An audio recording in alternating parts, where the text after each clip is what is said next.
Merci d'être avec nous sur les antennes de la télévision nationale. Au sommaire de ce journal, environnement à Mamou, des agents forestiers sortent d'une formation. Ils ont appris de nouvelles connaissances sur l'utilisation des outils SMART. Ils seront désormais aptes à collecter des données sur la biodiversité et les maladies à potentiel endémique dans leur zone d'intervention. C'est ce lundi 6 octobre la rentrée des classes. Les autorités ont mis tout en place pour réussir l'année scolaire 2025-2026. Parmi les priorités, la formation des enseignants pour qualifier davantage le système éducatif guinéen. Nous irons à Dakar, la capitale sénégalaise, où la représentation diplomatique a célébré le 67e anniversaire de l'indépendance de notre pays. Un moment fort marqué par des discours sur les liens historiques entre les deux nations. C'est tout pour le sommaire. Bonsoir et vous êtes les bienvenus. Par ailleurs, un incendie s'est récemment produit au port de pêche de Kamsara par de pertes en vies humaines, mais les dégâts matériels sont importants. On parle de 10 boutiques complètement calcinées. Au même moment, la foudre a pris la vie à 2 pêcheurs en pleine activité en mer. Une délégation conduite par le préfet s'est rendue sur le terrain pour évaluer les dégâts et consoler les familles éplorées. Younous Atawel Kamara, Mohamed Mara. Au port artisanal de Kamsar, communément appelé port Néné, 10 boutiques sont parties en fumée. Des boutiques contenant des matériels de pêche, notamment 41 moteurs hors bord, des filets et des congélateurs. Selon le témoignage, c'est dans les environs de 17 heures que la fumée a été constatée dans ces magasins. Aussitôt informés, les autorités préfectorales de Boké et sous-préfectorales de Kamsar se sont rendues sur le terrain pour faire l'état des lieux. Hier, nous avons été interpellés par la jeunesse, disons les gérants des magasins, qu'il y a une fumée à l'intérieur des magasins. Arrivé sur les lieux, il se trouvait déjà que les 10 boutiques, c'est-à-dire il y a 5 en face et 5 autres derrière, les 2 étaient déjà en fumée. Monsieur le gouverneur Relira, monsieur le préfet Relira, Mangasai Ramomali, moteur Tungonani, Anun Kere Naranganga Naki. Plus de 40 moteurs ont été emportés par les flammes. C'est le deuxième port artisanal en termes d'approvisionnement en produits halieutiques. Nous lançons donc un SOS au gouvernement pour nous aider. Quelques heures après cet incendie, une forte pluie aussi s'est abattue sur la ville de Kamsar, alors que certains pêcheurs vaquaient encore tranquillement à leurs activités en pleine mer. Conséquence, une décharge électrique a touché une pirogue, donnant la mort à 2 personnes d'une même famille. Pour compatir à la douleur des parents, la même délégation conduite par le préfet de Boké s'est rendue dans la famille mortière pour la salutation et condoléances d'usage. Ce matin, on était en famille, allé adresser nos condoléances au nom du chef de l'État, non seulement à la famille pleurée, et cela se passait dans les meilleures conditions. Ces 2 drames qui ont touché le débarcadère de Kamsar ont ralenti les activités quotidiennes des pêcheurs et vendeuses de poissons de ce port artisanal qui ravitaille quotidiennement en produits de mer les grands marchés du pays et même de la sous-région. Alors, à Mamou, où des agents conservateurs du réseau guinéen des aires protégées ont eu de nouvelles connaissances sur l'utilisation des outils SMART. C'est une initiative du ministère de l'Environnement à travers la Direction générale de l'Office guinéen des parcs nationaux et réserves de faune. C'est pour permettre à ces agents de procéder à la bonne collecte des données sur la biodiversité et les maladies à potentiel endémique dans leur zone d'intervention. Mamadou Paté Baldé. Les conservateurs du réseau guinéen des aires protégées du pays à l'heure du numérique grâce à l'appui de la Banque mondiale. Le ministère de l'Environnement et du Développement durable, à travers la Direction générale de l'Office guinéen des parcs nationaux et réserves de faune, tente de renforcer les capacités de ces acteurs du monde environnemental sur l'utilisation des outils SMART et DIHSD. Vise à former, à outiller nos cadres et agents conservateurs de la nature qui évoluent dans les aires protégées dans le cadre de la collecte des informations sur les maladies zoonotiques. Les outils SMART et DIHSD ont été développés par le ministère de la Santé et de l'Hygiène publique dans le cadre de la mise en œuvre du projet One Health, une seule santé. En Guinée, par exemple, on a déjà mis en place cet outil depuis 2018, mais les questions maintenant de l'étendre au niveau de l'ensemble des aires protégées. Il va faciliter la collecte de données, mais également la prise de décision au niveau du ministère de l'Environnement et du Développement durable, afin de lutter non seulement contre le braconnage, les activités illégales, mais également tout ce qui consiste les maladies zoonotiques dans les aires protégées. La sauvegarde des espèces de faune et de flore ainsi que l'amélioration des conditions de santé des populations sont des priorités du chef de l'État, le général d'armée Mamadi Doumbouya. Votre engagement sera déterminant pour alimenter de manière fiable les plateformes One Health et RECAP et ainsi contribuer à la préservation de notre patrimoine naturel. À travers une projection sur l'impact de ces outils sur l'écosystème naturel de notre pays, ces agents conservateurs ont promis de retrousser les manches pour la sauvegarde de ce patrimoine naturel commun à nous tous. La campagne de reboisement au collège Imbaya, commune de Bessia, l'initiative est du Club des Amis de la Terre. C'est pour protéger Dame Nature et créer un environnement favorable pour les élèves. Le point avec Moussa Bangoua. Plantons pour protéger notre environnement. C'est sous ce slogan que le Club des Amis de la Terre procède à la mise en terre de plusieurs espèces de plantes à croissance rapide. Ici, au collège Imbaya, Yagin et Foué, commune de Bessia. Cette action de reboisement consiste à protéger l'environnement au sein de cet établissement d'enseignement public, mais aussi créer un cadre de vie propice aux élèves. C'est un espace qui accueille des milliers d'élèves pendant des heures de pause. Donc c'est impératif quand même de doter cette école d'arbres fruitiers pour créer un environnement favorable à l'ombrage. Nous avons prévu également doter chaque arbre d'un siège. Responsables éducatifs et citoyens du quartier soutiennent l'initiative. On n'a pas une planète B à la planète Terre, c'est la seule qu'on a. On n'a pas d'autre choix que de prendre soin d'elle. Et la meilleure façon de prendre soin d'elle, c'est de protéger l'écosystème, le couvert végétal, de reboiser, de planter. C'est ce que nous faisons aujourd'hui. Quiconque plante un arbre n'a pas vécu inutilement. Je les exhorte à multiplier ces genres d'activités dans toutes les écoles de ma juridiction. Dans son agenda, ce mouvement de jeunes compte faire ces mêmes exercices dans d'autres sites de la commune. Objectif, restaurer le couvert végétal et lutter contre la pollution. Direction Zérékoré, la 19e édition de la Journée mondiale de lutte contre la rage a été célébrée. Une rencontre placée sous le thème « Agissons maintenant, toi, moi et la communauté ». Autorités locales, forces de défense et de sécurité, partenaires techniques et financiers, tous se sont mobilisés pour marquer cette journée. Sur place, l'ancien Kamisoko, Mohamed Saleh Paye, Mohamed Lamine Diallo. La rage est une zoonose largement répandue, responsable chaque année de milliers de décès à travers le monde. En Guinée comme ailleurs, cette maladie reste une préoccupation majeure de santé publique. Selon l'Organisation mondiale de la santé, une personne meurt de rage toutes les 10 minutes, soit environ 60 000 décès enregistrés chaque année. Une statistique alarmante qui interpelle sur la nécessité d'agir rapidement. Le slogan de cette année est bien plus qu'un thème de campagne. C'est un appel à la solidarité, un rappel que chacun a un rôle à jouer dans l'élimination de cette maladie. Chaque année, des vies humaines et animales sont malheureusement perdues. Malgré l'existence des moyens efficaces de prévention, les statistiques nationales récentes relèvent que près de 1500 cas morsures ont été enregistrés au premier semestre 2025. Selon les services techniques.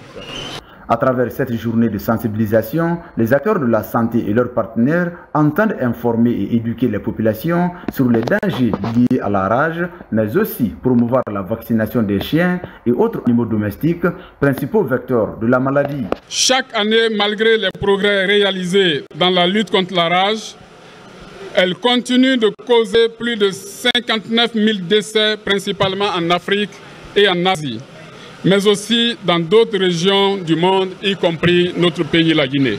La journée mondiale contre la rage, célébrée partout dans le monde le 28 septembre, commémore la mémoire de Louis Pasteur, le scientifique qui a mis au point le premier vaccin contre cette maladie.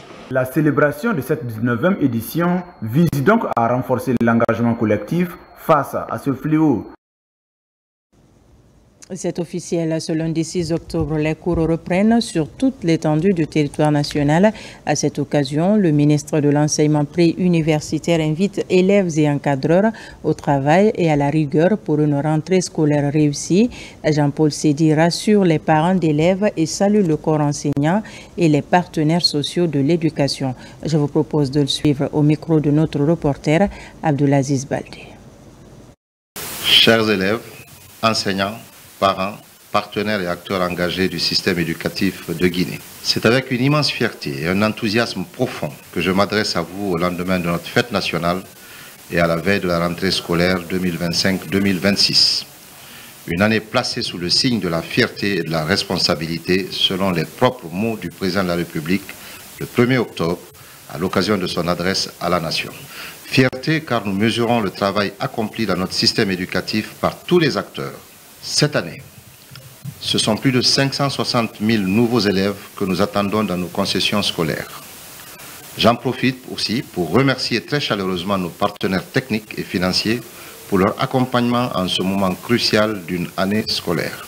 C'est pourquoi, grâce à des efforts soutenus, l'État a mis à disposition des manuels scolaires en quantité suffisante. Développer des cantines scolaires dans quelques zones rurales pour garantir aux élèves une alimentation saine et renforcer les infirmeries au sein de nos établissements. Je vous invite tous et toutes, élèves, enseignants, parents, partenaires sociaux, techniques et financiers, à faire de cette année scolaire une véritable réussite collective, une année de paix, de progrès et d'espoir. Je vous souhaite une rentrée scolaire 2025-2026 pleine de succès et de réussite. Vive l'éducation guinéenne, vive la République. Je vous remercie. Nous sommes donc à quelques heures seulement de la rentrée officielle des classes. Les préparatifs vont bon train dans le secteur de l'éducation. Parmi les activités, la formation des enseignants de franco-arabe, un programme soutenu par la chaire de l'ISESCO de l'Université générale Lansana Conté de Somfonia. Voici les explications d'Ismaël Nabé et Marwan Kamara. Au lycée-collège 1er mars de Matam, plusieurs enseignants de franco-arabe suivent avec attention les modules dispensés par les encadreurs pédagogiques. La session porte sur les compétences nécessaires à la qualification académique et pédagogique des enseignants dans le domaine de la langue arabe. C'est un accompagnement de la chaire de l'ISESCO de l'Université générale Lansana Conté de Somfonia à travers l'ISESCO de Maroc. L'objectif principal pour l'ISESCO, c'est quoi? C'est d'accompagner l'éducation guinéenne, c'est d'accompagner les formateurs afin qu'ils puissent être à la hauteur demandée par les élèves dans les salles de classe. Nous serons à Kindia pour aussi former au moins 80 enseignants dans le domaine de l'enseignement arabe. Je voudrais que de tels ateliers soient pérennisés. 3 même 4 fois par an, c'est bon, pour renforcer la capacité des enseignants. On dit tant vaut l'école, tant vaut la nation. Ces sessions de formation sont un passage obligé pour la qualification du système éducatif guinéen. Cet atelier de formation nous a servi beaucoup de choses, vu l'approche de l'ouverture des classes. Nous avons eu beaucoup d'idées comment reprendre les cours avec les enfants. Nous savons tous que la qualité d'un système éducatif repose d'abord sur la compétence des enseignants. À la fin de cette formation, ces enseignants retournent dans leurs écoles pour mieux accueillir les élèves. Une étape essentielle pour garantir une rentrée scolaire réussie et un enseignement de qualité dans les écoles franco-arabes du pays. Dans la mise en œuvre de son projet Mixitech, l'ONG Entreprendre Ensemble a offert un important lot de kits scolaires.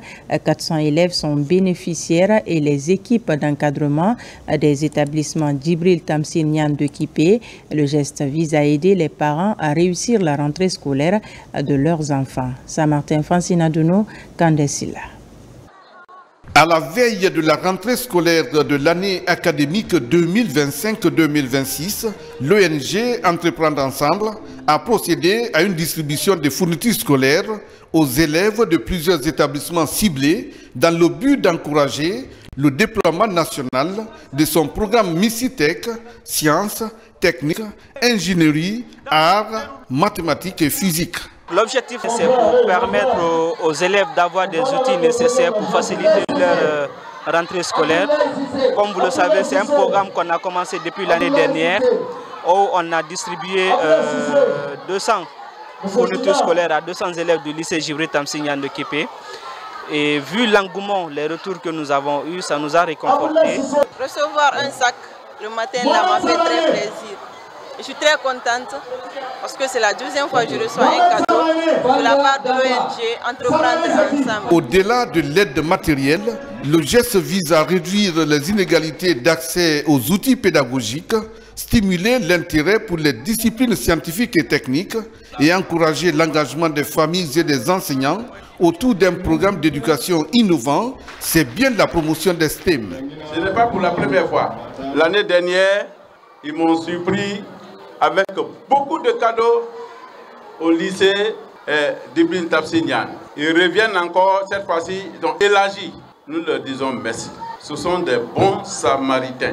En diminuant la charge financière des parents liée à l'achat des fournitures, la fondatrice Maïmouna Diagabi traduit son engagement à faire de son programme Mixitech un véritable levier pour impulser une culture scientifique dès le plus jeune âge et créer un écosystème d'acteurs, enseignants, parents et entreprises déterminés pour une éducation tournée vers l'innovation. Dans l'actualité encore, les rideaux sont tombés sur les travaux de la 13e édition de la CGC Académie 2025 pendant 2 jours d'intenses travaux en panel et en masterclass. Plus de 2000 jeunes entrepreneurs, dirigeants d'entreprises, autorités politiques et experts venus du continent africain se sont penchés sur la redynamisation des économies africaines. Les détails avec Falilou Diallo, envoyé spécial. Cette année, la CGCI Académie se tient dans un contexte de reconfiguration des équilibres géopolitiques mondiaux et des tensions sur les ressources critiques. Des panels, des rencontres B2B et des masterclass ont ponctué cette édition. Des thèmes comme l'Afrique, maîtresse de ses ressources naturelles et autres défis stratégiques du continent étaient au cœur des échanges. Nous pensons que les autorités ivoiriennes ont bien fait d'organiser cette conférence pour que nous prenions tous conscience du fait que les ressources naturelles ne sont pas gratuites. Elles constituent une valeur. Et il s'agit de tenir compte de ça. Cette 13e édition vise à poser les termes d'une reconquête stratégique tout en interrogeant les cadres légaux, les partenariats, les capacités institutionnelles, mais surtout les mécanismes de gouvernance. Aujourd'hui, nous, Africains, avons besoin de reprendre le contrôle de notre économie, et cela dans tous les domaines. Les discussions ont porté sur la manière de faire cela, de manière intelligente, en collaboration avec le reste du monde, mais surtout donner la force aux nationaux dans les économies africaines. Il faut que les États puissent prendre en main, n'est-ce pas, le contrôle des matières premières, pouvoir faire des politiques qui permettent aux entreprises privées d'exercer et d'avoir toute leur place dans le développement économique du pays. Lors de cette cérémonie de clôture, un panel est animé. Des recommandations ont été faites pour faire du continent africain une terre propice à l'environnement des affaires, le tout dans une souveraineté économique assumée. Pendant ce temps, des enfants dont l'âge varie entre 6 et 7 ans formés au supercodeur, un langage numérique qui permet aux jeunes de bénéficier des compétences pour la programmation numérique afin de pouvoir faire face aux technologies de l'information et de la communication. L'initiative est soutenue par le PNUD. Reportage d'Ousmane Ba, Mamadou Alpha Baldi. Dans ce monde devenu un village planétaire où le numérique s'impose comme outil fondamental, l'apprentissage des compétences de base en programmation est une impérieuse nécessité. D'où cette initiative de former ces tout-petits dont l'âge varie entre 6 et 17 ans. Il s'agit de les outiller des notions de supercodeur en s'amusant. Une technologie informatique de manière créative et ludique, éveillant leur intérêt pour le numérique. Nous sommes complètement intégrés dans l'ère du digital. On le voit à travers l'intelligence artificielle, à travers la cybersécurité, à travers l'Internet des objets. Savoir manipuler ces éléments qui sont liés à l'informatique permet de préparer ces jeunes à ce qui les attend dans le futur. Le supercodeur permet de découvrir un langage de programmation graphique comme le Scratch, une initiative soutenue par le PNUD. L'avenir de l'éducation, c'est ceux qui maîtrisent l'informatique, l'intelligence artificielle, le codage. Donc pour nous, c'est juste contribuer une petite quelque chose complémentaire à l'éducation de nos enfants. Espérons qu'ils vont continuer à s'intéresser. Nous avons travaillé sur un logiciel du nom de Scratch. Dans ce logiciel, il y a plusieurs blocs de codage, il y a des sprites. On nous a montré comment mettre ces sprites en mouvement, comment les contrôler, les ajuster des rôles dans les mouvements. On a vu aussi comment créer des jeux vidéo. Cette formation récompensée par des certificats va susciter l'intérêt des jeunes pour les nouvelles technologies. À présent, les échos de la fête du 2 octobre. Pour ne pas rester en marge de cette célébration, le personnel de l'état-major de l'armée de terre s'est réuni autour d'un repas de corps offert par le chef d'état-major de l'armée de terre. Le général de division Abdoulaye Keïta s'est ensuite rendu dans les familles de ses compagnons d'armes alités pour leur témoigner de sa solidarité et de sa fraternité. Lieutenant Lamine Sana Kamara, correspondant de la presse militaire. La République de Guinée célèbre ses 67 années de fierté, de patriotisme et de dignité sous le thème « S'inspirer du passé pour construire le futur ensemble ». Souveraineté économique. À l'état-major de l'armée de terre, la fête s'est poursuivie par un banquet. Banquet offert par le chef d'état-major de l'armée de terre à son personnel. Les retrouvailles se sont déroulées dans une ambiance empreinte de fraternité d'armes. Cette fête nous fait revivre le passé de nos ancêtres. Nous tenons à vous remercier ce matin solennellement, tout en vous souhaitant bonne fête à vos différentes familles, santé pour notre chef de l'État et les autorités administratives. Que Dieu nous protège et il protège l'armée guinéenne et le peuple de Guinée. Pour témoigner sa solidarité, sa fraternité à ses frères d'armes, le général Abdoulaye Keïta a tenu à se rendre dans les familles des militaires malades à l'occasion de cette fête. Un acte humanitaire et social fortement salué par les parents de ces malades.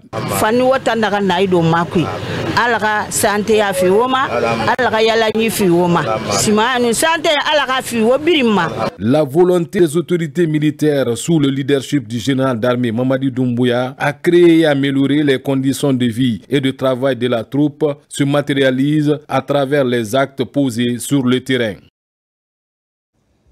Dans la ferveur de cette célébration, l'ambassade de Guinée au Sénégal a organisé une cérémonie officielle. Autorités sénégalaises, membres du corps diplomatique et ressortissants guinéens ont pris part à la soirée, un moment fort marqué par des discours sur les liens historiques entre nos deux nations. Noumousso Diakité. La date du 2 octobre est un symbole fort pour la Guinée. Sa commémoration dans la capitale sénégalaise a été l'occasion pour l'ambassadeur Mandjou Djoubaté de s'exprimer devant le corps diplomatique, les autorités sénégalaises et les compatriotes en rappelant l'engagement et l'audace de la Guinée à assumer ses décisions souveraines. Cette date inoubliable marque un tournant décisif et de grande portée dans l'histoire de la République de Guinée. Ainsi, à cette heureuse occasion, je tiens à rendre un hommage mérité à nos illustres disparus et combattants infatigables qui, grâce à leur unité et leur détermination, avaient brandi très haut l'étendard de la liberté et restauré la dignité humaine. Le représentant de l'État sénégalais, pour sa part, n'a pas manqué de souligner la vitalité des liens séculaires qui unissent le Sénégal et la Guinée. Le Sénégal et la Guinée sont unis par une proximité géographique et historique, renforcée par l'héritage d'une culture ancestrale partagée, enracinée dans nos traditions. Le fleuve qui porte le nom de notre pays, le Sénégal, jaillit de votre terre, dans les majestueux contreforts du Fouta Jalon. Cette célébration du 67e anniversaire de l'indépendance de la République de Guinée, organisée à Dakar, a également permis de mettre en lumière la position stratégique, économique et diplomatique de notre pays au sein d'une Afrique résolument tournée vers l'avenir et l'émancipation. La communauté guinéenne en Égypte s'est aussi réunie pour une célébration empreinte de fierté, d'unité et de fraternité, une cérémonie riche en symboles entre tradition, mémoire historique et diplomatie. Explication Makeme Donzo. La cérémonie a débuté par un défilé traditionnel suivi de l'exécution solennelle de l'hymne national de notre pays. À cette occasion, son Excellence Mounir Cissé, ambassadeur de Guinée en Égypte, a rappelé l'histoire glorieuse de l'accession à l'indépendance de notre pays le 2 octobre 1958. Notre gouvernement œuvre inlassablement pour avancer sur la voie de la construction du développement, de l'urbanisation et de la paix, mais aussi pour préserver la dignité du Guinéen partout où il se trouve. C'est le lieu de vous inviter à participer au processus de développement. C'est pour un élan, j'appelle à une revitalisation des valeurs de citoyenneté, de civisme et de cohésion pacifique. Ce 67e anniversaire a offert une occasion idéale aux membres du corps diplomatique accrédité en Égypte de présenter leurs chaleureuses félicitations au peuple et au gouvernement guinéen. Ils ont réaffirmé à cette occasion les liens de fraternité, d'amitié et de solidarité qui unissent la Guinée aux autres nations africaines. Vous avez montré la diversité culturelle, vous avez montré la fierté et vous avez montré aussi que ce que la Guinée a pu faire, les autres nations africaines pourront le faire pourvu que chacun sente le poids de responsabilité. La cérémonie s'est poursuivie dans une ambiance conviviale marquée par la coupure du gâteau commémoratif des 67 ans d'indépendance de la République de Guinée. Et du côté de l'Algérie, c'est une commémoration de fierté qui met en lumière le chemin parcouru depuis 67 ans. Par la même occasion, le pays réaffirme la volonté d'une coopération bilatérale renforcée avec l'Algérie. Mariam Kamara pour plus de précisions. C'est avec une joie empreinte de fierté que l'ambassadeur extraordinaire et plénipotentiaire de la République de Guinée en Algérie a accueilli ses invités à l'occasion du 67e anniversaire de l'indépendance de notre nation. Ce passé glorieux, source d'inspiration pour le présent et moteur d'un avenir meilleur, a constitué le fil conducteur de cette célébration. La fête nationale du 2 octobre 2025 aura pour ambition de montrer à la face du monde le visage d'une Guinée unie, courageuse, audacieuse, refondée et repositionnée sur l'arène internationale avec toutes ses valeurs sociales et toutes ses richesses culturelles et naturelles de son sol et de son sous-sol. Le diplomate guinéen a saisi ce moment solennel pour réaffirmer l'engagement de notre pays en faveur d'une coopération bilatérale gagnant-gagnant entre la Guinée et l'Algérie. L'Algérie et la Guinée ont beaucoup de projets phares en perspective dont on peut citer 1. Faciliter la libre circulation des personnes pour redynamiser notamment les échanges économiques et culturels par la suppression des visas pour les ressortissants des deux pays. Cette souveraineté pleinement assumée depuis 1958 par nos pères fondateurs continue d'être portée avec dévouement par le peuple guinéen. D'où le thème « S'inspirer du passé pour construire le futur ensemble », la souveraineté économique. C'est également une célébration mise à profit pour organiser une conférence autour d'un livre portant sur les actions du chef de l'État. Il est intitulé « Général Mamadi Doumbouya, le bâtisseur ». Sa promotion bénéficie du soutien du groupe Betelcom qui apprécie la marche de la Guinée et salue la mémoire de tous ceux qui se sont investis pour une Guinée souveraine et développée. Plus de détails avec Tiernos Mandialo. Autour du livre, des échanges sur le parcours de la Guinée et les belles perspectives annoncées. Pour célébrer l'an 67 de l'accession de la Guinée à la souveraineté nationale, les acteurs du monde de la littérature et de l'entrepreneuriat réaffirment leur foi en la Guinée et rendent hommage à tous ceux qui ont œuvré pour une Guinée libre. Nous pensons d'abord vers les pères fondateurs de la nation qui, au prix et immense sacrifice, ont tracé la voie de la liberté. Nous leur redonnons hommage, tout en ayant pensé pour toutes les générations de Guinéens et de Guinéennes qui depuis 1958 nous cessaient de travailler, de lutter et rêver d'une Guinée prospère et unie. Tous les grands hommes qui ont participé à l'éclosion de l'indépendance nationale ne sont plus en vie, mais nous devons être fiers d'eux parce que chaque homme politique a mis son ego de côté pour que la Guinée vote non. À l'occasion, le livre Général Mamadi Doumbouya, le bâtisseur est présenté, un ouvrage qui retrace le combat continu contre la corruption, les actions déployées dans le rayonnement diplomatique et l'essor économique à travers le programme Simandou 2040. Notre objectif, c'est d'engager les jours à venir des séries de sensibilisation, des séries de conférences avec les jeunes dans les écoles, mais également dans les villes, pour parler de la vision du Général Mamadi Doumbouya. Souhaitant organiser régulièrement ce genre de rencontres, les initiateurs de Betelcom présents en Guinée et dans la sous-région affichent la volonté de contribuer au développement du pays, faire connaître son parcours, tout en entretenant la fierté d'appartenir à la nation guinéenne. Et puis le Lions Club de Guinée vient de tenir son assemblée générale en présence des 22 clubs qui le composent. Une activité présidée par le gouverneur du district 403A1 avec pour principal sujet la mission 1.5. C'est aussi l'occasion d'introniser les nouveaux membres de cette organisation. Karim Kamara, reportage. Après s'être entretenu avec les autorités du pays, le gouverneur du district 403A1 rencontre les Lions de Guinée. Cela coïncide avec l'Assemblée générale des clubs Léo et Lions de la région 16.